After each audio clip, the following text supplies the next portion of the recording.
The United States is preparing to undertake a review of its strategy in Afghanistan, U.S. officials told Reuters, a year after President Donald Trump begrudgingly agreed to extend America's involvement in the 17-year-old war.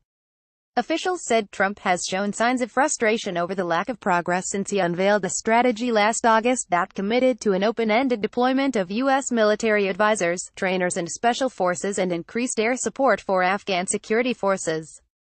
The goal was to force the Taliban militants to open peace talks with the Kabul government. Trump was opposed to remaining in America's longest war, but was convinced by his advisors to give it more time. He authorized last year the deployment an additional 3,000 U.S. troops, bringing the total to around 15,000. Nearly a year later, the current situation is in a stalemate in which Afghan civilians are paying a heavy toll. The Taliban are expanding in rural areas but are unable to capture major urban centers, and the capability of Afghan security forces remains in doubt.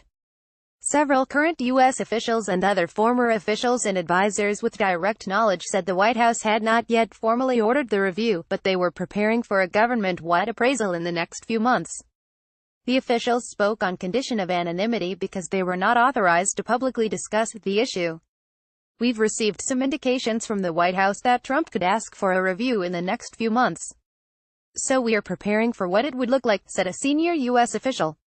The review would examine all facets of the current strategy, including what progress had been made, the U.S. troops' presence, and prospect of negotiations with the Taliban.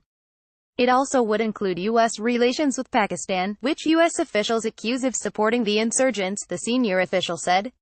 Islamabad denies the charge.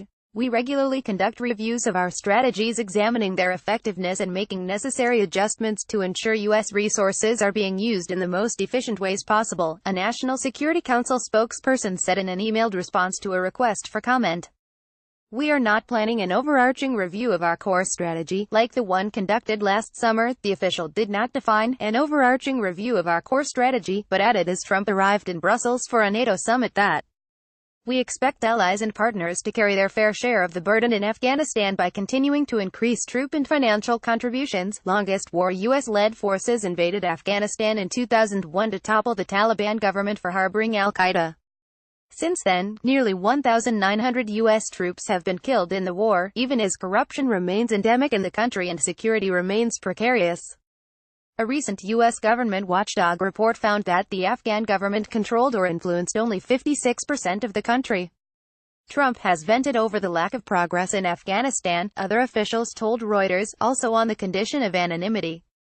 The president has asked repeatedly what progress we've made in Afghanistan since he made his decision, and how much we've invested there since 2001, said one senior official with first-hand knowledge of the ongoing debate over Afghan policy.